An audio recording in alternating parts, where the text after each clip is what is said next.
Salut, aujourd'hui je vous emmène dans mon quotidien. On va cuisiner mon repas du midi, donc mon déjeuner, ensemble.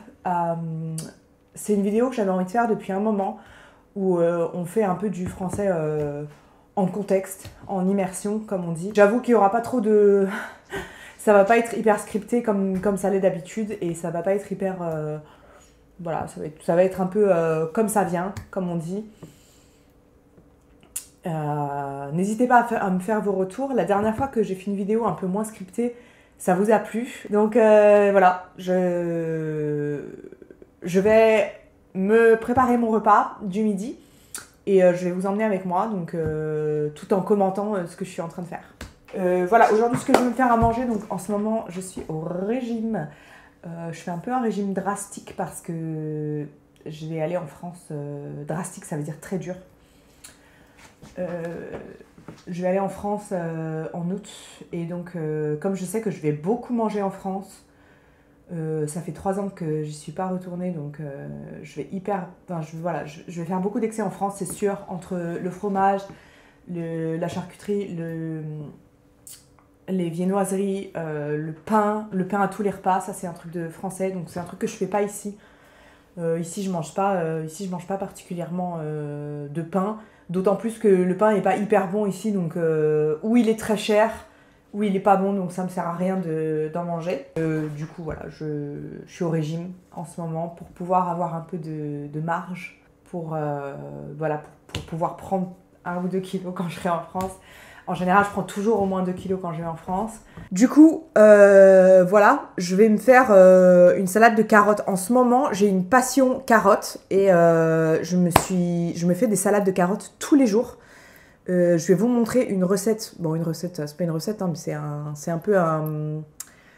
Voilà, c'est ma recette à moi. Je me la fais tous les jours et c'est excellent. Franchement, il n'y a rien à dire. Alors, pour ça, je vais vous montrer ce dont j'ai besoin. Alors attends, du coup, voilà, donc mon bac à légumes, hop, mes carottes, je prends mes carottes, hop, voilà. Il me faut des carottes. On va choisir 2 belles carottes, voilà. Hop. Aïe, oh là là, 2 belles carottes. Voilà, 2 ça suffit, hein, je sais pas besoin de plus. J'ai besoin de coriandre. Bam, bam, coriandre. Coriandre, super bien, hop. De quoi est-ce que j'ai besoin d'autre? Et en fait, tout simplement, j'ai besoin aussi de... Alors ça, c'est mon assaisonnement particulier, je te jure, et c'est le meilleur. Alors voilà, huile de sésame, vinaigre de vin blanc, voilà. Vinaigre de riz. Voilà, ça c'est, tu vas voir, ça c'est l'assaisonnement. L'assaisonnement gagnant, le combo gagnant, tu vas voir, c'est génial. Alors, normalement, je mets des coconuts aminos, mais j'en ai pas, donc je vais mettre de la sauce soja. Voilà, hop. Je vais mettre de la sauce soja. De quoi est-ce que j'ai besoin d'autre? Graines de sésame, super. Alors ça, c'est génial aussi. Voilà, tout simplement, on prend un petit saladier. Donc, on prend un petit saladier. Il est où mon saladier?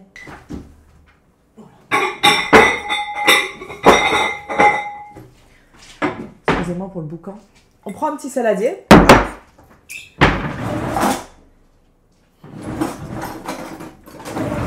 Alors, moi j'utilise une mandoline, mais tu peux utiliser tout simplement un économe. Donc, la différence entre la mandoline et l'économe, je vais te montrer.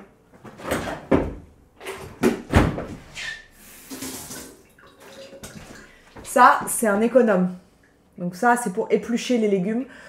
Pour éplucher les légumes, tu utilises un économe. Une mandoline, c'est un peu différent. Ça épluche les légumes en julienne. Donc, tu sais, genre un peu en ruban. Donc voilà, j'utilise ça parce que, personnellement, j'aime bien. Mais en vrai, on vient de me l'offrir pour mon anniversaire. Et... mais je me rends compte que je préfère ça, en fait. Je préfère l'économe, c'est plus fin. Donc, tu sais quoi, je vais le faire à l'économe. Voilà. Tant pis la mandoline, on laisse tomber.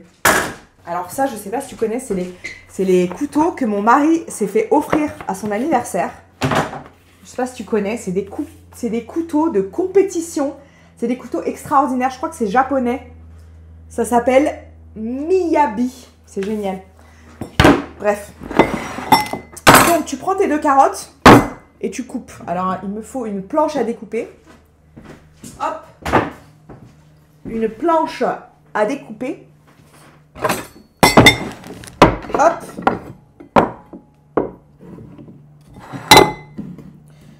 Tu coupes les bouts comme ça, vite fait, quoi. Ok.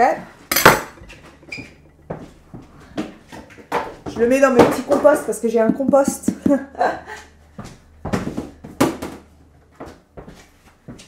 Voilà. Et ensuite, tu épluches tes carottes. Donc, au départ, tu enlèves la peau. Hop. Tac, tac, tac. Bon, tout simple, hein, on va pas... Ah! Je suis un peu un boulet, moi. Je suis très malade. Enfin, je suis pas maladroite, mais... Oui, j'ai un côté maladroit, quand même.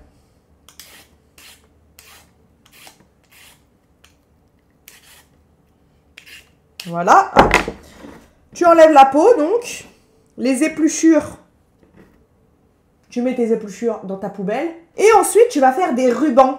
Donc, des rubans, c'est comme ça, hein, c'est pas très compliqué. Ah, t'épluches normal. Bon, alors, comme du coup, je te dis la vérité, j'ai toujours peur de me couper. Voilà, tu fais un peu grossièrement, quoi. C'est pas non plus... C'est pas au millimètre près, puis on n'est pas là pour on n'est pas à Top Chef, hein, donc c'est pas un concours de... Tu vois. Après, tu retournes, si tu veux, comme ça. Comme ça te permet de pas te couper. Moi, j'avoue, j'ai peur, j'ai toujours peur. Moi, je suis une peureuse, moi. Ah, tu vois, je me suis coupée, je crois. Voilà, bon, je pense que c'est pas mal, là. C'est pas mal, donc, tu vois, on a une bonne... voilà, on a les rubans. Je sais pas comment ça, si tu vois bien. Voilà, on a des beaux rubans. Hop. Ensuite, tu mets un peu de sel et poivre. Classique. T'en mets un peu, hein, t'en mets pas beaucoup, mais voilà, un peu de poivre. Ça, c'est un moulin à poivre, ça s'appelle un moulin à poivre. C'est un moulin à poivre Peugeot, c'est un moulin à poivre français. Que mon mari a acheté avant de me connaître, donc ça n'a rien à voir avec moi. Mais comme quoi, je pense qu'il était prédestiné à se marier avec moi. Bref, une fois que tu as fait ça, tu prends une grande cuillère et tu mets une cuillère à soupe. On n'utilise pas le même mot pour une quantité ou pour un ustensile, quoi. C'est marrant. Bref, tu mets une cuillère à soupe d'huile de sésame. Voilà, hop. Bon, je t'avoue qu'il m'en reste plus. C'est la fin et il est vide. Donc, j'y vais comme ça, quoi. Je remue. Je remue. Non, je secoue. Remuer, c'est comme ça. Secouer, c'est comme ça. Je sais pas si tu entends l'hélicoptère qui passe au-dessus de ma maison.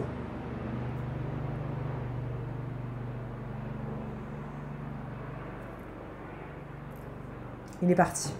Donc, maintenant tu mets une cuillère à soupe de vinaigre de riz. Ensuite, tu mets un peu de soy sauce, pas trop, juste vraiment un peu, genre...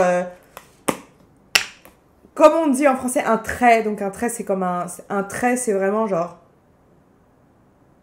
Voilà, ça c'est un trait. Ensuite, tu mélanges. Ah oui, ça c'est un autre, tu mélanges. Tu mélanges. Tu mets les graines de sésame. Graines de sésame, vas-y, hein, tu peux y aller, c'est hyper bon, moi j'adore. Hop, tu remets encore. Et là, tu vas mettre ta coriandre. Donc, t'en prends une bonne poignée, hein. N'hésite pas, la coriandre en plus c'est vraiment c'est extraordinaire parce que c'est une des herbes aromatiques qui ça t'aide à éliminer les métaux lourds. Je sais pas où tu vis dans le monde, mais en Europe par exemple on a beaucoup de métaux lourds dans la nourriture, donc c'est bien de mettre dans tes assaisonnements, dans tes salades, dans tes... c'est bien de mettre de la coriandre. Mais je sais qu'il y a certaines personnes qui ne supportent pas la coriandre. Je crois qu'il y a un gène qui change le goût et que certaines personnes qui ont ce gène-là détestent la coriandre, alors que la plupart des gens adorent. Moi, personnellement, j'adore.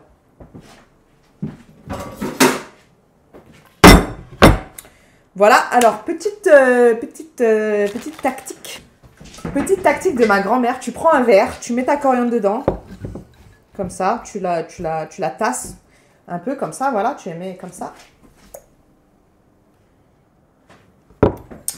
Et ensuite, tu prends une paire de ciseaux. Alors, je sais pas si c'est sacrilège de faire ça, faudra demander aux Italiens. Remarque, je suis pas sûre que c'est pas italien la coriandre. Mais je sais qu'ils aiment pas quand on coupe les pâtes. Et tu coupes, tout simplement, voilà, tu fais grossièrement. Alors, il y a des gens qui écoutent la coriandre, c'est-à-dire qu'ils enlèvent la queue ou la tige, je sais pas comment on dit. Mais moi, je ne fais pas ça parce que dans la tige, je trouve que la tige est excellente. C'est là où vraiment le goût, c'est là où il y a le goût. Donc, du coup, je l'enlève pas en fait. Donc, vraiment, je hache comme ça. Après, tu peux le faire au hachoir ou tu peux le faire au couteau, hein, c'est comme tu veux. Moi, j'avoue, j'ai peur de me couper. J'ai des peurs comme ça irrationnelles de me couper ou de machin. Parce que comme je t'ai dit, je suis un peu maladroite. Pas maladroite, mais disons que je suis pas cuisinière. Donc, je cuisine pas très bien en plus, je te dis la vérité. Autant je sais bien faire les gâteaux et tout, mais tout ce qui est... Bon, une fois que c'est bien coupé comme ça, tu vois. T'as bien coupé. Tu mets dedans. Tu mets dans ta salade sans... Voilà. Et après, tout simplement, tu mélanges en fait. Voilà. Tu mélanges. Hop. Tu mélanges bien. Ça te donne une belle salade. Oh, regarde-moi ça. Alors là, si tu vas pas te régaler, tu vas voir comment tu vas te régaler là. Honnêtement, je mange cette salade tous les jours. Et tous les jours, je me dis, mais c'est excellent. Voilà, n'hésite pas à télécharger le PDF dans la description pour avoir le glossaire de la vidéo avec le vocabulaire, des exemples, etc. Et aussi, je voulais te dire que tu peux désormais faire partie de ma communauté sur YouTube. Il s'agit d'un abonnement payant qui te donnera accès à plus de vidéos. N'hésite pas à regarder dans la description, je t'ai mis le lien pour que tu puisses voir les options qui s'offrent à toi. Je te dis à très bientôt pour une prochaine vidéo. Je te remercie d'avoir regardé cette vidéo. Dis-moi ce que tu en as pensé. J'adore savoir ce que vous pensez des vidéos que je fais. D'autant plus que cette vidéo est un peu particulière. C'est une chose que je n'ai jamais faite auparavant. Un peu plus décontractée et un peu moins scriptée. D'habitude, mes vidéos sont très scriptées. Cette fois-ci, j'ai décidé d'être un peu plus décontractée, un peu plus relax et de vous parler normalement comme le ferait un vrai natif. Je te dis merci, je te dis à bientôt et surtout n'oublie pas, connaître le français c'est bien, mais le parler c'est mieux.